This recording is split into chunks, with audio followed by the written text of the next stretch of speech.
YouTube app पर घंटी बजाओ और खबरें अभी तक की हर खबर की अपडेट पाओ। अंबाला के मुलाना से बड़ी खबर आपको बता रखे हैं, जहां हरियाणा के कृषि मंत्री ओपी धनखड़ की ओर से संकेत दिए गए हैं। संकेत ये दिए गए हैं कि हरियाणा के किसानों को सरकार आने वाले दिनों में बड़ा उपहार दे सकती है। ये बड़ी खबर। तो हरियाणा का जो बजट सत्र बुलाया जाएगा उसमें सरकार किसानों के लिए बड़ा ऐलान कर सकती है। किसानों की पेंशन से जुड़ा ये बड़ा ऐलान किया जा सकता है। तो केंद्र का जो अंतरिम बजट दिया गया उसमें भी जो कि सरकार को लगता है कि किसानों के लिए ये बड़ा कदम उठाया गया कि 6,000 रुपए सालाना 2 हेक्टेयर तक की जमीन वाले किसानों को दिए जाएंगे। अब हरियाणा के कृषि मंत्री ओपी धनखड़ कहते हैं कि उससे अतिरिक्त भी किसानों को पेंशन दी जा सकती है, क्योंकि पेंशन को लेकर हरियाणा में कमेटी भी गठित की गई है किसानों की पेंशन को लेकर। अब जब बजट सत्र खोनाक है, ऐसे में हरियाणा के कृषि मंत्री की ओर से ये कहा गया है कि केंद्र की ओर से जो ऐलान किया गया है उससे भी ज्यादा हम दे सकते हैं। हालांकि जो 6,000 केंद्र की ओर से घोषित किए गए हैं, उसके अलावा हरियाणा के किसानों को पेंशन दी जा सकती है। ये काफी लंबे समय से ऐसी सुगबुगाहट थी, जिस पर कहीं ना कहीं कृषि मंत्री की ओर से क्लियर किया जा चुका है कि बजट सत्र में किसानों के लिए बड़ा तोहफा दिया जा सकता है पेंशन से जुड़ा।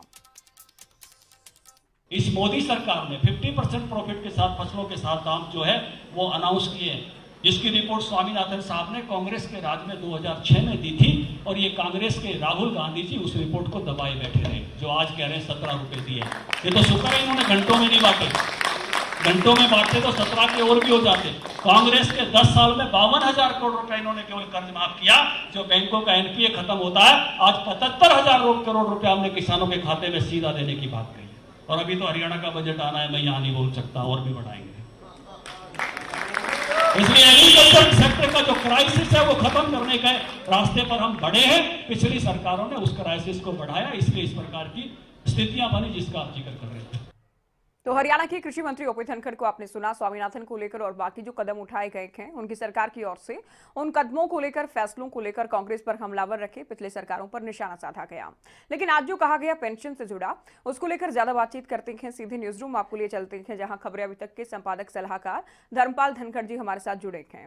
धनखड़ जी, कैसे इस बयान को समझा जाए जो कि ओपी धनखड़ की ओर से दिया गया कि जो केंद्र की ओर से राशि दी जानी है उससे ज्यादा हम दे सकते हैं हरियाणा के किसानों को?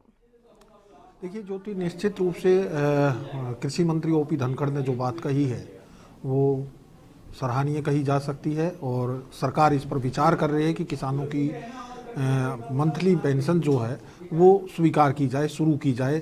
इसको लेकर के पार्टी अध्यक्ष सुभाष बराड़ा की अध्यक्षता में जो है एक कमेटी का भी गठन किया गया है, जो पेंशन कितनी होगी, कैसे होगी, इसका प्रारूप लगभग तय कर चुकी है, और जल्दी ही वो अपनी रिपोर्ट मुख्यमंत्री को सौंपेंगे। और संभवतः आज कैबिनेट की बैठक है, हो सकता है उन्होंने वो रिपोर्ट भी सौंप दी हो, और इस पर जो है बजट सत्र में कोई फैसला लिया जा सकता है, या उससे पहले भी सरकार जो है चाहे तो अनाउंस कर सकती है किसानों की पेंशन के बारे में। जी धनखड़ जी, क्या बड़ी राहत किसानों के लिए माना जाए, जब किसान खास तौर पर जो एमएसपी है उसके लिए परेशान होते नजर आते हैं, फसलों के मुआवजे को लेकर परेशान होते नजर आते हैं, क्या पेंशन दिया जाना बड़ी राहत, बड़ा कदम माना जा सकता है? देखिए ज्योति जी, किसानों को जिस रूप में देने की कोशिश कर रही है सरकार, निश्चित रूप से अगर एक किसान जो है वो वृद्ध हो जाता है, और उसको अगर एक आदमी जो है 58 साल की उम्र तक नौकरी करता है या 55 साल की उम्र तक नौकरी करता है और फिर उसको पेंशन मिलती है सरकार से, इसी तरह से किसान भी जो है वो उम्र भर जो है वो खेत में काम करता है, लेकिन उसके लिए कोई सुविधा सरकार की तरफ से अब तक नहीं थी। अगर सही मायने में देखा जाए तो वो केवल 60 साल की उम्र के बाद वृद्धावस्था पेंशन का ही हकदार होता था, लेकिन अब अगर सरकार किसान के लिए कोई पेंशन योजना शुरू करती है और वो सही में फ़ायदा पहुंचाने वाली हो, तो निश्चित रूप से वो एक अच्छा कदम होगा। जी, साथ ही ये भी लगता है कि जैसे जैसे चुनाव करीब आ रखे हैं, भले ही इसमें चुनाव का फैक्टर है, लेकिन सरकार की प्राथमिकताओं में किसान जरूर आ गए हैं। केंद्र की बात कर लें या फिर हरियाणा की बात करें, देखिए ज्योति, ये हमेशा होता आया है कि जब भी चुनाव होते हैं हमारे देश में, तो सरकारों और विभिन्न राजनीतिक पार्टियों की जो है वो अचानक जो है बड़े वर्गों को लुभाने की कोशिश करती हैं। और जैसा कि अभी हमने केंद्र के अंतरिम बजट में भी देखा, उन्होंने भी तरह तरह की घोषणाएं की और किसानों के लिए 6,000 रुपये सालाना पेंशन देने की घोषणा की, जो कि बहुत नाकाफी है। हाँ। उसको बहुत ज़्यादा नहीं कहा जा सकता है, बिल्कुल। लेकिन इसी तरह से अब हरियाणा सरकार भी किसानों को पेंशन देने की बात कर रही है। तो ये एक वर्ग को साधने की कोशिश के रूप में भी हम देख सकते हैं, और ये चीज़ें जो हैं वो लगातार सरकार का बजट घाटा जो है वो बढ़ाती चली जाती है। बिल्कुल ज़रूरी है कि ज़रूरतमंदों को सरकार से सहायता मिलनी चाहिए। अगर जो किसानों की जो हालत है आज, पहले तो ये तय किया जाए कि 1 एकड़ का किसान कितना कमा पाएगा या 5 एकड़ का किसान कितना कमा पा रहा है। हाँ। उसके हिसाब से तय होना चाहिए कि किसानों की किस तरह से मदद की जाए, क्योंकि आज हालत ये है कि एक एकड़ में 3-3 हिस्सेदार बैठे हैं, तो कितने किसान होंगे उसमें। तो किसान के लिए भी एक सीमा तय करनी पड़ेगी कि भाई कितनी काश्त होनी चाहिए, और किसानों को केवल पेंशन देना या सब्सिडी देना इस चीज़ का समाधान नहीं है। जरूरत इस बात की है कि किसानों के लिए अन्य कामों की सुविधा मुहैया करवाई जाए।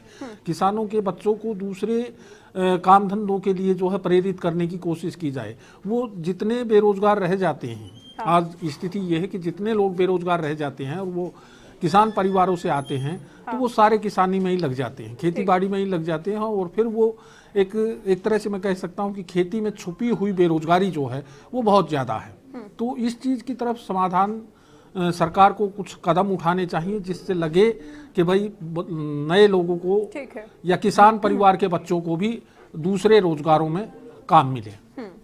लेकिन कांग्रेस कहती है सर कि कर्जा माफ करेंगे, बीजेपी कहती है कि कर्ज माफी कोई समाधान नहीं है, हम एमएसपी ज्यादा दे रखे हैं, हमने मुआवजा सबसे ज्यादा दिया है, स्वामीनाथन की भी 90% मांगे मान ली है, अब पेंशन भी देंगे। क्या लगता है कि कर्ज माफी वाला जो पॉइंट है इसे कवर कर पाएगी सरकार?